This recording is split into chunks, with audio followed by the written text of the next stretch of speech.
কবরে নামানোর পরে মুনকার নাকির আসবে প্রশ্ন করার জন্য। মুনকার নাকির এসে প্রশ্ন করবে, মার রাব্বুকা ওয়া দীনুকা মা কুনতা তাকুলু ফি হাক্কি হাদার রাজুল। তিনটা প্রশ্ন করা হবে। হে বিশ্বরামপুরবাসী, ভালো করে শুনে যাবেন। যদি গ্রামের নাম বিষ্ণুরামপুরবাসী, তার অর্থ হলো এখানে অনেক সময় আগে হিন্দুরাদের বসবাস ছিল। কথা ঠিক আছে না? এই জন্য গ্রামের নাম বিষ্ণুরামপুরবাসী। খুব ভালো করে শুনে যাবেন। এই গ্রামে একসময় হিন্দুরা ছিল, আজকে তাদের আবাস নাই। হিন্দুদের আগে হয়তো জৈন ছিল, জৈনর আগে হয়তো বৌদ্ধ ছিল, বৌদ্ধর আগে হয়তো অন্য কেউ ছিল। এখন মুসলমানদের আবাস, এরপরে কি আসবে আমরা জানি না। কিন্তু মানব জাতির আগে এই জমিনের আবাস ছিল জিনদের আবাস। জিনেরা এই জমিনে তারা শাসন করত। জিনদের বাড়ি ঘর ছিল, জিনদের জমি জমা ছিল, জিনদের সমাজ সমাজ ছিল, জিনদের বিয়ে শাদী ছিল, জিনদের বাচ্চা কাচ্চা ছিল, জিনদের রাজত্ব ছিল, জিনদের দেশ ছিল, জিনদের ভাষা ছিল, জিনদের ধর্ম ছিল, জিনদের আইন কানুন ছিল, জিনদের বিচার আচার হতো। কিন্তু জিনেরা ছিল উগ্র। বলে কারণ কি? আল্লাহ জিনদেরকে সৃষ্টি করেছেন ওয়া খালাকাল জান্না মিন মারিজিন মিন নার। জিনদেরকে আল্লাহ আগুন দিয়ে বানাইলেন। মোমবাতি জ্বালাবেন, মোমবাতি জ্বালানোর পরে হলুদ আগুন আসবে, হলুদ আগুনের পরে একটা সবুজ আগুন আসবে, এই সবুজ আগুনের পরে আর একটা আগুন আসবে, এটাকে বলা হয় ধোঁয়া। এই ধোঁয়া থেকে আল্লাহ জিনদেরকে বানাইলেন। একসাথে জোরে বলা যাবে কি আল্লাহু আকবার? না হয় না, আরো জোরে বলেন আল্লাহু আকবার। জিনদেরকে আল্লাহ বলেন ধোঁয়া থেকে, আর মানুষদেরকে আল্লাহ বানাইলেন মাটি থেকে। ওয়া বাদাআ খালকাল ইনসানি মিন তিন, মানুষের সৃষ্টির সূচনা করলাম মাটি থেকে। সুম্মা জাআলা নাসলাহু, এবং মানুষের নসল বের করলাম, বংশ বের করলাম। সুম্মা জাআলা নাসলাহু মিন সুলালাতিন মিন মাইন মাহিন।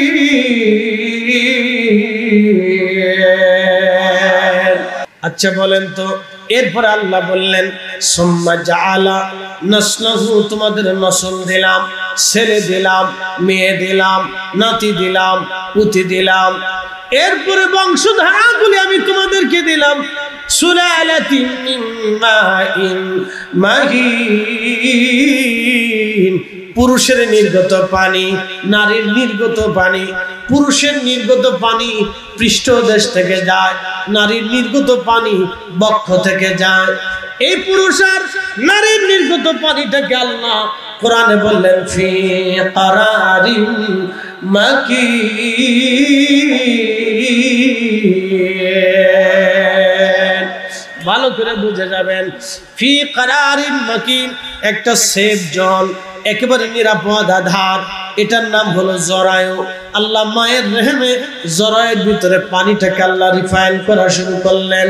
এই রিফাইন করে করে 120 দিন পর্যন্ত রিফাইন করলেন। প্রথম 40 দিন রিফাইন করার পরে পানিটা হয়ে গেল রক্তপিণ্ড। আল্লাহ বলেন খালাকাল ইনসানা মিন আলাক, এই রক্তপিণ্ড থেকে মানুষ বানাইলাম। এই রক্তপিণ্ড হওয়ার পরে আরো 40 দিন আল্লাহ রিফাইন করলেন। 40 দিন রিফাইন করার পরে হয়ে গেল গোশতের টুকরা। এই গোশতের টুকরাটাকে আল্লাহ আরো 40 দিন রিফাইন করলেন।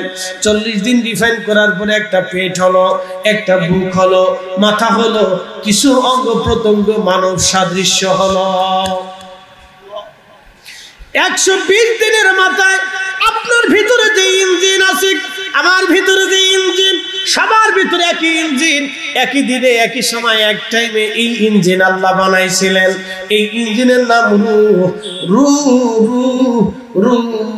একই দিনে আল্লাহ ইঞ্জিন বানাইলেন। আমাদের সবার বয়স এক, একই রকম বয়স। রুহের হিসাব অনুযায়ী আমাদের সবার বয়স এক, কিন্তু দুনিয়ার হিসাব অনুযায়ী বয়স বড় ছোট। কিন্তু রুহের হিসাব অনুযায়ী আমাদের সবার বয়স এক। রুহের জগৎ থেকে আল্লাহ ইঞ্জিন খানা এনে মায়ের পেটের ভিতরে আল্লাহ ফিট করে দিলেন। একবার জোরে বলা যাবে কি আল্লাহু আকবার? আচ্ছা বলেন তো, মার পেটে যে আল্লাহ রুহ দিলেন, এটিকে আমাদের ইচ্ছায় না আল্লাহর ইচ্ছায়?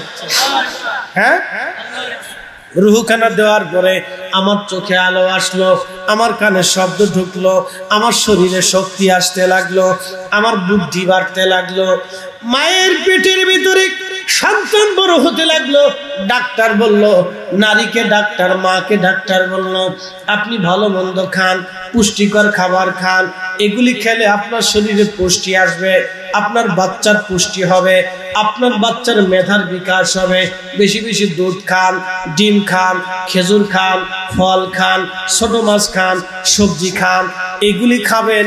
এইগুলি খাইলে আপনার শরীরে পুষ্টি আসবে, আপনার বাচ্চার মেধা হবে। কারণ আপনার শরীর থেকে আপনার বাচ্চা বড় হতে থাকে মার নাভির সাথে, মায়ের নারীর সাথে আমার নাভির আল্লাহ অ্যাডজাস্ট করে দিলেন। মায়ের পুষ্টি হলে আমার পুষ্টি হয়, মার খাবার থেকে পুষ্টি যায়, মার দুধ থেকে আমার শরীরে আল্লাহ দুধ পাঠায়, মার রক্ত থেকে আল্লাহ আমার শরীরে রক্ত পাঠায়। মা ভাত খাইলো, ওই ভাতের পুষ্টি থেকে আল্লাহ আমার শরীরে পুষ্টি পাঠায়। মা লেবু খাইলো, ওই লেবুর পুষ্টি থেকে মা আমার শরীরে পুষ্টি পাঠায়। মা খেজুর খাইলো, ওই খেজুর থেকে আল্লাহ আমার শরীরে পুষ্টি পাঠায়। এই জন্য ডাক্তাররা বলে পুষ্টিকর খাবার খান। আমার দেশের মেয়েরা পুষ্টিকর খাবার খায় না, খেজুর খাবে না, ফল খাবে না, দুধ খাবে না, খালি খাবে ফুচকা আর চটপটি। প্রিয় উপস্থিতি, খুব মনোযোগ দিয়ে শুনে যাবেন।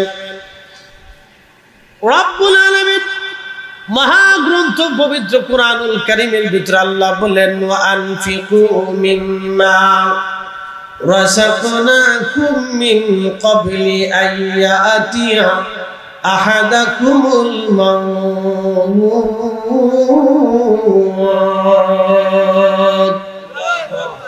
এ বান্দা, তোমার মৃত্যু আসার আগে তুমি আল্লাহর পথে ব্যয় করো। যদি দান না করো, এই হাতের রুজি দিয়ে তুমি দুনিয়াতে টাকা রেখে যাচ্ছ, কিন্তু দান করো নাই, আল্লাহর পথে তুমি তোমার অর্থকে ব্যয় করো নাই। আমার আল্লাহ বললেন, ফায়াকুলা রব্বি লাউলা আখারতানি ইলা আজালিন করিব।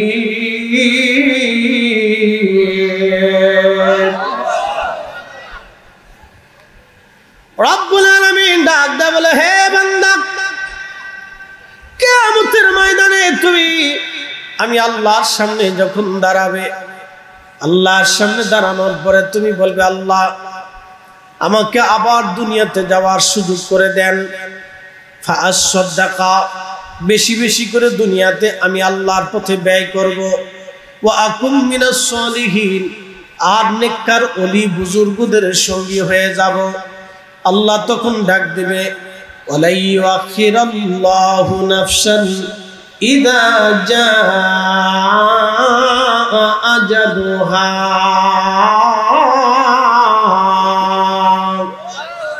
ও মা বোনেরা, ভালো করে শুনেন। আমার রব বললেন, বান্দারে, একবার হায়াত শেষ হয়ে গেলে আর দুনিয়াতে ফিরে আসার সুযোগ নাই, বেঁচে থাকার কোনো সুযোগ নাই। আর একবার আমি মৌলার দরজায় যদি চলে আসো, পৃথিবীতে আর ফিরে আসার কোনো সুযোগ নাই। আমাদের দেশে আর একটা ধর্ম আমাদের দেশে প্রসিদ্ধ আছে, এ ধর্মের নাম সনাতন। সনাতনী ধর্ম আমরা বলি হিন্দু। আসলে হিন্দু নামে কোনো ধর্ম নাই, ধর্ম হলো সনাতনী। এই ভারত এবং পাকিস্তান, আফগানিস্তান, ভারত, বাংলাদেশ এবং এই পাকিস্তানি অঞ্চলটাকে আগে বলা হতো হিন্দ। শ্রীলঙ্কা, ভারত, বাংলাদেশ, পাকিস্তান এবং নেপাল, ভুটান, বাংলাদেশের আরাকান, এই অঞ্চলটাকে আগে বলা হতো হিন্দ। হিন্দ থেকে হিন্দুস্তান। হিন্দু বলে কোনো ধর্ম নাই, ধর্মের নাম হলো সনাতনী। সনাতন ধর্মের একটা বিশ্বাস আছে, সেই বিশ্বাসের নাম হলো আমাদের পুনর্জন্ম। আমরা বিশ্বাস করি আমরা পুনরুত্থিত হব। সনাতনীরা বিশ্বাস করে আমরা আবার জন্ম নেব। এই জন্য কবি জীবনানন্দ দাশ কবিতার ছন্দে তিনি লিখেছেন, আবার আসিব ফিরে ধানসিঁড়িটির তীরে, নবান্নে এ বাংলায় হয়তো শালিকের বেশে। কবিতার ছন্দে তার বিশ্বাস বোঝাচ্ছে। হে জনগণ, কবিতার ছন্দে বোঝাচ্ছে আমি আবার তোমাদের মাঝে ফিরে আসব। এই বাংলায় ফিরে আসবো, হয়তো শালিকের বেশে আসবো, না হয় হাঁসের বেশে আসবো, না হয় মানুষের বেশে আসবো, না হয় পশু পাখির রূপ ধরে আমাকে ভগবান আবার দুনিয়াতে পাঠাবে। সনাতনীদের বিশ্বাস হলো পুনর্জন্ম, ভগবান আমাদেরকে আবার দুনিয়াতে পাঠাবে। কিন্তু মুসলমানদের বিশ্বাস হলো পুনরুত্থান, আমাদের পুনর্জন্ম হবে না। আল্লাহ আমাদেরকে কবরে জিজ্ঞাসা করবে, আমাদেরকে হাসরে আল্লাহ জিজ্ঞাসা করবে। একবার জোরে বলা যাবে কি আল্লাহু আকবার। পুষ্কার চটপুটি খুব খাবে, ছাগলের মতো খা, বেশি বেশি খা। পুষ্কার চটপুটি। আল্লাহ রাসূল বললেন, এ নারীরা তোমরা খেজুর খাও। যে নারীরা গর্ভবতী হওয়ার পরে খেজুর খা, সে নারী সিজার করা লাগে না। হ্যাঁ শুনে নেন, ভালো করে শুনে নেন। যে নারীরা গর্ভবতী হওয়ার পরে কেজি কেজি খেজুর খায়, ওর নারীর জীবনেও সিজার করা লাগবে না, জীবনেও সিজার করা লাগবে না। সে পুষ্টিহীন হবে না, তার বাচ্চাও পুষ্টিহীন হবে না। আপনি ভালো করে দেখবেন, আরবের 10টা বাচ্চা দ্বারা করান আর আমাদের 100 বাচ্চা দ্বারা করান। আরবের 10টা বাচ্চা এক পাশে দেন আর আমাদের 100 বাচ্চা আর এক পাশে দেন, দেখবেন আকাশ তফাল ডিফারেন্স। ওর স্বাস্থ্য, ওর চেহারা ভিন্ন রকম, আর আমাদের বাচ্চাদের স্বাস্থ্য চেহারা ভিন্ন রকম। যারা আরবে থাকছেন তারা দেখবেন, কেন বাচ্চা জন্ম হওয়ার আগে থেকে খেজুর খায়, মার খেজুর থেকে ওর খেজুর আসে। এখন আপনাদের A² + B² একটা সূত্র বুঝাই দিয়ে যায়, সারা জীবন মনে রাখবেন, ভালো করে মনে রাখবেন, জিন্দেগির তরে মনে রাখবেন। যারা বিয়ে করছেন তারা মনে রাখবেন, যারা করেন নাই তারা মনে রাখবেন, যে নারীদের বিয়ে হয় নাই তারা মনে রাখবেন, যারা বিয়ে বসেছেন তারা মনে রাখবেন, যাদের বাচ্চা কাচ্চা হয়ে গেছে তারা মনে রাখবেন, যারা দাদি নানি হয়ে গেছেন তারা মনে রাখবেন। A² + B² সূত্র, মা খেজুর খাইলে যদি বাচ্চার শরীরে খেজুরের পুষ্টি যায়, মা দুধ খাইলে যদি দুধের পুষ্টি বাচ্চার শরীরে যায়, মা মাছ খাইলে মাছের পুষ্টি যদি বাচ্চার শরীরে যায়, তাহলে মনে রাখবেন মার চরিত্র ভালো হইলে বাচ্চার চরিত্র শরীরের ভিতরে যায়। আস্তে কনকে জোরে বলেন, আরো জোরে, জোর হয় না কেন, জোরসে বলেন। এই জন্য নারীরা বাচ্চা পেটে আসার পরে নামাজ কালাম পড়াইতে হয়, জিকির আজকার করাইতে হয়, পর্দাফুসিতা করাইতে হয়, সুস্থ মস্তিষ্কে থাকতে হয়, তার ভাষা ব্যবহার সুন্দর হতে হয়। না আমাদের দেশের বিডিকের কথা কে লাভ না, সাথে আও বাও ডাইন বাম কিচ্ছু বুঝে। কষ্ট হইতেছে আপনাদের? সূত্র একেবারে সহজ দিয়ে দিলাম, A² + B² সূত্র দিয়ে দিলাম। একসাথে বলবেন আল্লাহু আকবার। কি বৃষ্টি আইছে? আচ্ছা একটু পড়ুক না, পড়ে টরে যাইব গাই, চলে চিন্তা করে না, একটু তাকবীর দেন তো। নারে তাকবীর, নারে রিসালাত, আলে সুন্নাত ওয়াল জামাত, আলে সুন্নাত ওয়াল জামাত,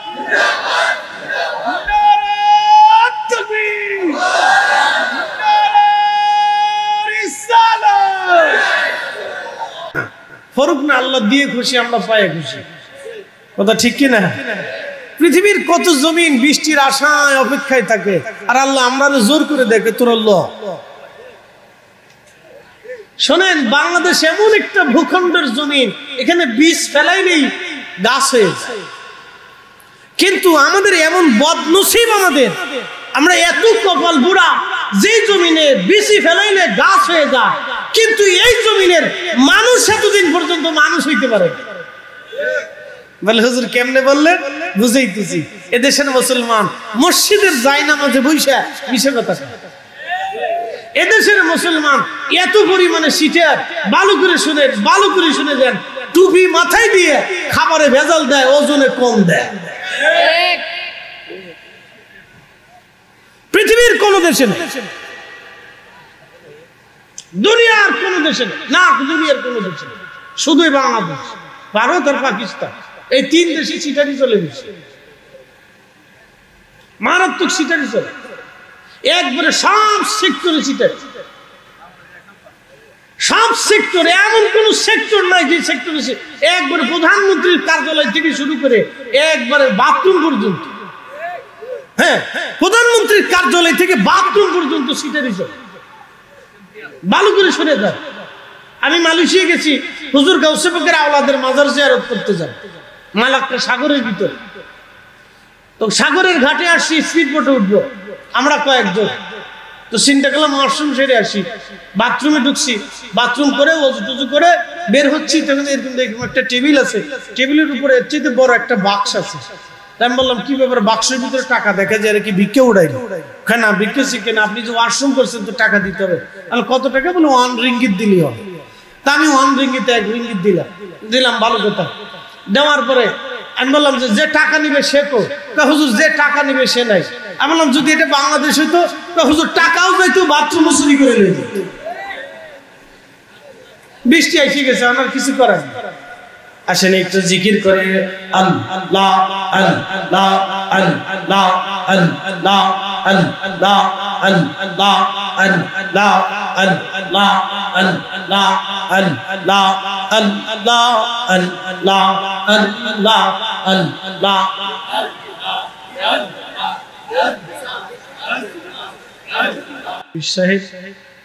আজকে যিনি প্রধান আকর্ষণ, আমার আগে আপনাদের সামনে তাকরীর করেছেন জনাব আল্লামা কারি মাওলানা রুহুল আমিন সিদ্দিকী সাহেব মাগুরা, উপস্থিত হাফিজ কাজী আমানুল্লাহ সাহেব, মাওলানা আব্দুল মতিন সাহেব সহ সকল সম্মানিত উলামা আহলে সুন্নাহ, এলাকার গণ্যমান্য ব্যক্তি, সম্মানিত মুরব্বী, কলিজার টুকরো যুবক, পর্দানিশী আমার সম্মানিত মা বোনেরা, মাইকের আওয়াজ যত দূর যাচ্ছে সকলকে মোবারকবাদ, শুকর এবং সুজুদ সে মহান রব্বে কারীমের আলিশান আসমানে, যিনি আপনাকে এবং আমাকে অনেক মানুষের ভিড় আলাদা করে, ঘর থেকে জুদা করে, বাহির থেকে বাড়ি থেকে বের করে, ব্যবসা প্রতিষ্ঠান থেকে ফারেক করে আল্লাহ তার বেহেশতের বাগানের ভিতরে আপনাকে এবং আমাকে আসার এবং বসার তৌফিক সুযোগ আল্লাহ দান করেছেন। মনিবের আসমানে চিৎকার মেরে আওয়াজ তুলে শুকরিয়া করে একসাথে বলি আলহামদুলিল্লাহ। শুকরিয়া করি সে মহান রবের আসমানে, যিনি আদম সফিল আলাইহিস সালাতুস সালাম থেকে হযরত ঈসা রুহুল আলাইহিস সালাতুস সালাম পর্যন্ত 1,24,000 এবং 2,24,000 নবী এবং রাসূলগণের উম্মত না বানিয়ে আপনাকে এবং আমাকে সর্বশ্রেষ্ঠ নবী, সর্বকাল সর্বশ্রেষ্ঠ মহামানব, সৈয়দুল মুরসালিন মুসাকালাইন, ইমামুল মুরসালিন, রাহমাতুল লিল আলামিন, হাউজে কাউসার ওয়ালা, মাকামে মাহমুদ ওয়ালা, সাহেবে জান্নাত, সাহেবে কোরআন, সাহেবে শরীয়ত, সর্বশ্রেষ্ঠ নবীর উম্মত হিসেবে আমাদেরকে শ্রেষ্ঠত্ব দান করেছেন। মনিবের আসমানে আওয়াজ তুলে আমরা একসাথে শুকরিয়া আদায় করে বলি আলহামদুলিল্লাহ। উপস্থিতি, আমি আপনাদের সামনে আল্লাহর দেওয়া শক্তি এবং তিনার দেওয়া জ্ঞান অনুযায়ী কিছু কথা উপস্থাপন করার চেষ্টা করব। মহাগ্রন্থ পবিত্র কোরআনুল কারীম থেকে একটা আয়াতে কারীমার বিশেষ অংশ আপনাদের সামনে তেলাওয়াত করেছি। এর উপরেই ধারাবাহিকভাবে আপনাদের সামনে আলোচনা উপস্থাপন করব। আল্লাহ যেন আমাকে তৌফিক দেন। সকলে দোয়া করে বলেন আমিন। আচ্ছা, পাশে গোরস্থান আছে কিনা? নাই। গোরস্থানের বয়স কত হবে? এখানে মুরব্বী যারা আছেন, বাবাজি বয়স্ক যারা আছেন, বাবাজিরা বলেন তো গোরস্থানের বয়স কত হবে? 200 বছর হবে? বেশি হবে না? আচ্ছা, 300 বছর, 300-400 বছর ধরে। আচ্ছা, আমরা ধরি 300 বছরই ধরলাম, বেশি হতে পারে, কম না। তো 300 বছর বয়স যদি গোরস্থানের হয়, বলেন তো 300 বছর আগে যাকে গোরস্থানে কবর দেওয়া হয়েছিল তার কবরের পাশে দাঁড়ানোর মতো আজকে কেউ আছে? আছে কি? নেই। এর অর্থ হচ্ছে বাকি 300 বছর পরে আমাদেরও গোরস্থানে আমাদের কবরের পাশে দাঁড়ানোর মতো কেউ নাই। ওয়াজটা কিন্তু বাড়ি পর্যন্ত নিয়ে যায়, এটা বোঝার কথা যে এই গোরস্থানে 300 বছর আগে যাকে কবর দেওয়া হয়েছিল তার কবরের পাশে দাঁড়ানোর মতো আজকে কোনো স্বজন পৃথিবীতে নেই। তো ঠিক আমাদেরও 300 বছর পরে 100 বছর পরে আমাদের কবরের পাশে দাঁড়ানোর মতো আর কেউ অবশিষ্ট থাকবে না। তো উপায় কি হবে আমাদের? পরিণতি কি আমাদের? আমরা আরেকটা জিন্দেগির জন্য তৈরি হচ্ছি। এখানে যাদের চুল দাড়ি পেকে গেছে তার পরবর্তী ধাপের জন্য একেবারে প্রস্তুতি। এবং আমাদের জীবনে কখন এই সময়টা আসবে মৃত্যু আমরা জানি না। এইখানে আজকে যারা বসে আছি, আগামীকাল আজকে রাত্রে যদি আপনি মারা যান, কালকে সন্ধ্যার আগে এই সময়ে আসার আগে আপনাকে কবর দেওয়া হবে। এই সময় আসার আগেই কবর দেওয়া হবে, তার মানে অল্প সময়, মাত্র সর্বোচ্চ 12 ঘন্টা। এর ভিতরে আপনার সব কিছু শেষ, কিচ্ছু নাই আপনার। এই জন্য আল্লাহর নবী বলেন, আমার উম্মতেরা শোনো, তুমি যেটা খাও এটা তোমার, তুমি যেটা খাও এটা তোমার, তুমি যেটা পরনে পরো কাপড় এটাও তোমার, এবং তুমি যেটা আল্লাহর পথে দান করো এটাও তোমার। বাদ বাকি মৃত্যু হওয়ার সাথে সাথে তোমার আর কিছুই নাই। সব তোমার ছেলে এবং মেয়ে, তোমার স্ত্রী, তোমার ওয়ারিসদের নামে চলে যাবে। তোমার আর বলে কোনো সম্পদ থাকবে না। ঠিক কিনা? আবার বুঝেন, আল্লাহ রাসূলের হিসাব কত চমৎকার। তুমি যেটা খাও খাচ্ছ এটা তোমার, কারণ তুমি তোমার নাফসকে, তোমার দেহকে আনন্দ দিচ্ছ। তুমি যেটা পোশাক পরো এটাও তোমার, তুমি তোমার আত্মাকে, তোমার স্বাস্থ্যকে, তোমার শরীরকে আরাম দিচ্ছ। তুমি যেটা আল্লাহর পথে দান করো এটাও তোমার, কারণ এই দানের বিনিময়ে অন্য আর কেউ পাচ্ছে না, তুমি নিজে পাচ্ছ। অতএব তুমি যেটা খাও এটা তোমার, তুমি যেটা পরনে পরো এটাও তোমার, তুমি যেটা আল্লাহর পথে ব্যয় করো এটাও তোমার। বাদ বাকি যাহা রেখে যাবে এখানে তোমার কোনো অংশ নেই। তোমার মৃত্যু হওয়ার সাথে সাথে সব ওয়ারিসদের নামে চলে যায়। এই জন্য আমি বলি, যারা সুদ খেয়ে টাকা রেখে যায় তারা বোকা, যারা ঘুষ খেয়ে টাকা রেখে যায় তারা বোকা, যারা অন্যের জমি মেরে দিয়ে সম্পদ রেখে যায় তারা বোকা, যারা অন্যের ক্ষতি করে মাল বাড়ায় যায় তারা বোকা, যারা অন্যের মাথায় বাড়ি দিয়ে সন্তানের জন্য সম্পদ রেখে যায় তাদের মতো বোকা পৃথিবীতে আর কেউ হতেই পারে না। কথা বলেন ঠিক কিনা? অনেক বড় বোকা, বোকা তো বোকা, একবারে খ্যাতি সম্পূর্ণ বোকা, অনেক বড় বোকা। এদের মতো বোকা পৃথিবীতে আর কেউ নেই। যেন আপনাকে চালাক হতে হবে। বলে কোন চালাক? হিকমত এবং কিতাবি চালাক, আল্লাহর তরিকা, রাসূলের তরিকা আপনাকে চালাক হতে হবে। একদিন মাটির ভিতরে হবে ঘরে, মন আমার কেন বন্ধ দালান ঘর, মন আমার কেন বন্ধ দালান ঘর। এজনের পুনর্জন্ম, তারা বলতেছেন আমাদেরকে ভগবান আবার পৃথিবীতে জন্ম দিয়ে দুনিয়াতে পাঠাবে, কিন্তু ইসলামে এই বিশ্বাস নাই। আমাদের বিশ্বাস হচ্ছে পুনরুত্থান, আমাদেরকে কবরে নামানো হবে। চার রঙের মশলা দিয়া যে কইরাছে তোর গঠন, চার রঙের মশলা দিয়া আগুন পানি মাটি বাতাস একই যোগে করিয়া প্রকাশ, আগুন পানি মাটি বাতাস একই যোগে করিয়া প্রকাশ। ওরে দেখিলি না তুই কইরা তালাশ, কোন জায়গা সে মহাজন, চার রঙের মশলা দিয়া। একসাথে কেন মারহাবা।